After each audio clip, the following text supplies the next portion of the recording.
Breaking చూస్తూ ఉన్నాము. మూసీ నది ప్రక్షాళన సుందరీకరణపై హైడ్రా కమిషనర్ ఒక కీలక ట్వీట్ చేశారు. మూసీ నదికి ఇరువైపులా సర్వేలతో హైడ్రాకు సంబంధం లేదని రంగనాథ్ స్పష్టం చేశారు. అక్కడి నివాసితులను హైడ్రా తరలించడం లేదన్నారు. మూసీ పరివాహిక ప్రాంతాల్లో హైడ్రా ఎలాంటి కూల్చివేతలు చేయడం లేదన్నారు. అక్కడి ఇళ్లపై కూడా మార్కింగ్ చేస్తోంది హైడ్రా అధికారులు కాదన్నారు. మూసీ సుందరీకరణ ప్రత్యేక ప్రాజెక్ట్ అన్నారు ఆయన. దీనిని రివర్ ఫ్రంట్ డెవలప్మెంట్ కార్పొరేషన్ చేపడుతుందన్నారు హైడ్రా కమిషనర్ రంగనాథ్.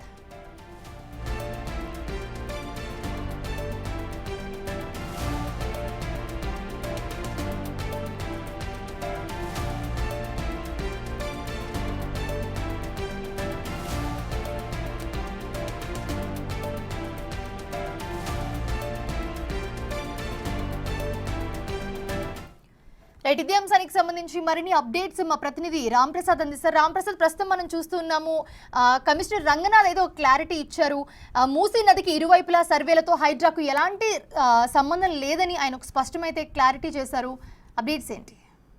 ఎస్ మౌనిషా, మనం చూస్తున్నాం గత కొద్ది రోజులుగా మూసీ రివర్ డెవలప్మెంట్ ఫ్రంట్ ఆధ్వర్యంలో అయితే మూసీ ప్రక్షాళన దిశగా అక్కడ ఉన్నటువంటి నిర్వాసితులు ఎవరైతే ఉన్నారో వారిని డబుల్ బెడ్రూమ్లకు ఇల్లు మార్చేటువంటి ఒక మొత్తం కార్యక్రమాన్ని కూడా Musi river development corporation limited ఆధ్వర్యంలో జరుగుతుంది. దానికి హైడ్రాకు ఎలాంటి సంబంధం లేదని చెప్పేసి కూడా ఇటు హైడ్రా కమిషనర్ రంగనాథ్ వివరణ ఇవ్వడం జరిగింది. మనం చూస్తున్నాం గత కొద్ది రోజులుగా మూసీలో ఏదైతే ఇటు మూసీ నిర్వాసులకు సంబంధించినటువంటి బిల్డింగ్లన్నీ కూడా సుమారు ఇప్పటికే మనం చూస్తున్నాం రాష్ట్ర ప్రభుత్వం అధికారికంగా 16,000 మంది మూసీ నిర్వాసితులను గుర్తించిన క్రమంలో ఇటు 16,000 నిర్మాణాలను కూడా ఇటు హైడ్రా అధికారులు కూల్చివేస్తారంటూ దానికి సంబంధించి మార్కింగ్ కూడా చేశారంటూ వస్తున్నటువంటి ఆరోపణలు ఏవైతే ఉన్నాయో అది మొత్తంగా కూడా హైడ్రాకు సంబంధం లేదనేటువంటి ఒక క్లారిటీ అయితే హైడ్రా కమిషనర్ రంగనాథ్ ప్రకటన ఇవ్వడం జరిగింది. మనం గమనిస్తే 16,000 నిర్మాణాలు ఉన్నప్పటికీ కూడా దానికి సంబంధించి అక్కడ రెవెన్యూ శాఖ అధికారులు ఏదైతే గుర్తించారో ఇటు మూసీ రివర్ డెవలప్మెంట్ సంబంధించి ఇటు MRTCL సంస్థ ఏదైతే ఉందో ఇటు Musi river development corporation limited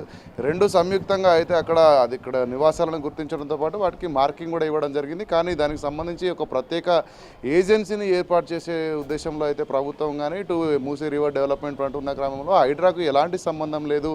Hydraa కేవలం ఏదైతే మనం చూస్తున్నాం ఇప్పటివరకు చెరువులు కుంటలు ఏదైతే ఉన్నాయో వాటికి సంబంధించి ప్రభుత్వ స్థలాల ఆక్రమణలకు సంబంధించి కానీ ఇటు FTL బఫర్ జోన్లపై మాత్రమే హైడ్రా ఇప్పటివరకు తన కార్యకలాపాలు నిర్వహించింది. ప్రధానంగా హైడ్రా కనుక గమనిస్తే హైదరాబాద్ డిజాస్టర్ రెస్పాన్స్ ఫోర్స్ అంటే ప్రకృతి వైపరీత్యాలు కానీ ప్రజలకు ఇబ్బందులు ఉన్న సమయంలో మాత్రమే హైడ్రా పరిస్థితులు అందుబాటులో ఉంటుంది. ముఖ్యంగా ఏదైనా భారీ వర్షం వచ్చినప్పుడు అక్కడ వాటర్ స్టాగ్నేట్ అయిన ప్లేసెస్లో క్లియర్ చేయడంతో పాటు ముఖ్యంగా మనం చూస్తున్నాం హైదరాబాద్లో ఇటు ట్రాఫిక్ సమస్యలు తలెత్తకుండా, ఎందుకంటే మనం చూస్తున్నాం ఒక్కసారిగా కురిసినటువంటి భారీ వర్షాల కారణంగా అయితే ఇటు ప్రజలు ఇబ్బందులు పడకుండా ఎక్కడ కూడా వాటర్ స్టాగ్నేట్ అవ్వకుండా ఉండడంతో పాటు ఇటు భారీ వర్షాలతో పాటు మనకు భారీగా ఈదురుగాలులు కూడా వస్తుంటాయి. ఈదురుగాలులు వచ్చిన క్రమంలో భారీ వృక్షాలు సైతం కూడా నేలవాలిన క్రమంలో హైడ్రా డిజాస్టర్ రెస్పాన్స్ ఫోర్స్ కూడా కలిగి ఉన్న క్రమంలో వాటికి సంబంధించినటువంటి పూర్తి చర్యలు అయితే హైడ్రా కొనసాగిస్తుంది. అంతేకాకుండా ఇటు రెవెన్యూ శాఖ లేదా ఇరిగేషన్ శాఖ ఇచ్చిన నివేదికల ఆధారంగా మాత్రమే ఇటు డిజాస్టర్ రెస్పాన్స్ అయితే ముందుకు సాగుతూ ఉంది. హైడ్రా తన చర్యలు నిర్వహిస్తుందని చెప్పేసి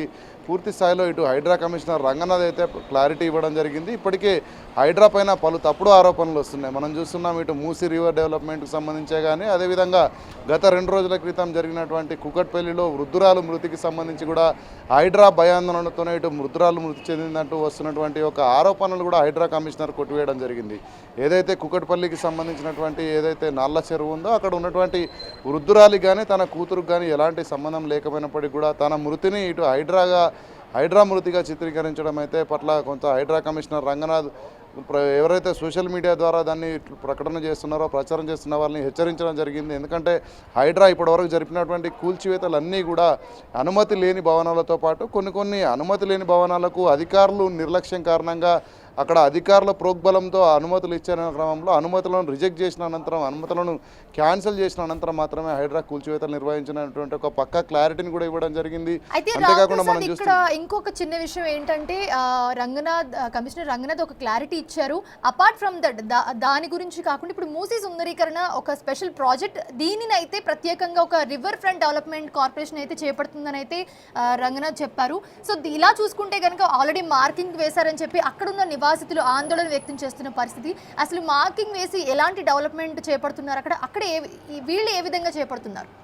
రైట్, మనం చూస్తే మూసీ డెవలప్మెంట్ కార్పొరేషన్ లిమిటెడ్ ఏదైతే ఉందో మూసీని మొత్తం కూడా హైదరాబాద్ వ్యాప్తంగా కూడా మనం గమనిస్తే 52 కిలోమీటర్ల మేర మూసీకి ఇరువైపులా కూడా ఉన్నటువంటి బఫర్ ఎఫ్టీఎల్ జోన్లు ఏదైతే ఉన్నాయో బఫర్ జోన్ల ప్రాంతాల్లో ఉన్నటువంటి నిర్మాణాలతో పాటు మూసీ మధ్యలో ఎవరైతే ఆక్రమణలు చేసి కట్టుకున్నారో వారిని సైతం కూడా ఖాళీ చేపిస్తూ ప్రత్యామ్నాయంగా ఇటు రాష్ట్ర ప్రభుత్వం కూడా ఇప్పటికే మూసీ నిర్వాసితులకు సంబంధించి అయితే చాలా మనకు చూడవచ్చు. మూసీ నిర్వాసితులందరూ కూడా డబుల్ బెడ్రూమ్ ఇళ్లను కేటాయిస్తుంది. ఇప్పటికే 16,000 మందిని గుర్తించగా అందులో చాలామంది కూడా ఇటు మూసీలో ఇటు మురికి కాలువలో ఉండడం ఎందుకు, ఇటు డబుల్ బెడ్రూమ్లోకి వెళ్తామంటూ కూడా చాలామంది ప్రజలైతే ఆసక్తిగా ఉన్నట్లు ఇప్పటికే రాష్ట్ర ప్రభుత్వానికి సంబంధించినటువంటి ఉన్నతాధికారులు కూడా చెప్తున్నారు. కానీ ఇక్కడ మూసీ రివర్ బెడ్ను కనుక మనం గమనిస్తే అక్కడ మనకు చూసినటువంటి మార్కింగ్లన్నీ కూడా గమనిస్తే అక్కడ ఆర్బిఎక్స్ అనే పదంతో అయితే అక్కడ గోడలపైన అయితే కొంత మార్కింగ్ చేసినటువంటి పరిస్థితిని మనం గమనించవచ్చు.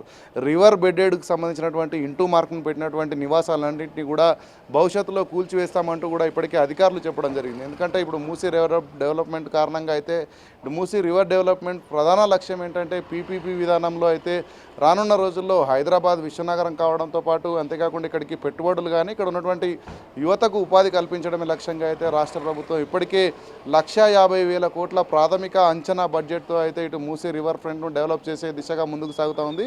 దీనికి సంబంధించి ఎవరైతే మూసీ నదిలో అక్రమంగా నిర్మాణాలు చేసుకున్నారో వాళ్ళని సైతం ప్రభుత్వం ఇక్కడ డబుల్ బెడ్రూమ్లు ఇల్లు ప్రోత్సహిస్తుంది. ఎందుకంటే గతంలో వాళ్ళు మూసీలో వండుకుంటూ కూడా వాళ్ళు డబుల్ బెడ్రూమ్లు కావాలి, మాకు ఈ మూసీలో ఉండలేమంటూ కూడా ఇటు ప్రభుత్వాన్ని అర్జించిన నేపథ్యంలో ఇటీవల మనం చూస్తున్నాం తెలంగాణ రాష్ట్రంలో ప్రజాప్రభుత్వం ఏర్పడినాక ప్రజాపాలన దరఖాస్తులలో కూడా ఉన్నటువంటి బాధితులందరూ కూడా ఎవరైతే మూసీ నిర్వాసితున్నారో వీరందరూ కూడా డబుల్ బెడ్రూమ్ల కోసం దరఖాస్తు చేసుకోవడం జరిగింది. ఆ దరఖాస్తులనే ప్రస్తుతం పరిగణలోకి తీసుకొని అధికారులందరూ కూడా ఖాళీ చేయించేటువంటి క్రమంలో అన్ని శాఖల అధికారులు కూడా సమన్వయంతో ఇటు ఎలక్ట్రిసిటీ కానీ అటు జిహెచ్ఎంసీ అధికారులు కానీ ఇటు హౌసింగ్ సంబంధించినటువంటి అధికారులు అదేవిధంగా మూసీ రివర్మెంట్ డెవలప్మెంట్ సంబంధించినటువంటి అధికారులు అందరూ కూడా అందుబాటులో ఉండి షిఫ్టింగ్ చేస్తున్నారు. కానీ అక్కడ ఆర్బిఎక్స్ ఏదైతే రాసిందో రివర్ బెడెడ్ ఎక్స్కి సంబంధించినటువంటి ఒక ఏదైతే గోడలపైన వాళ్ళు ఇక్కడ గుర్తులు వేశారో వాటికి ఉన్న హైడ్రాకి ఎలాంటి సంబంధం లేదు. ఎందుకంటే ఇటు రెవెన్యూ అధికారులు గుర్తించినటువంటి అంటే వేలాదిగా ఉన్నటువంటి నిర్మాణాలను కూల్చడానికి అయితే హైడ్రా సిద్ధంగా లేదు.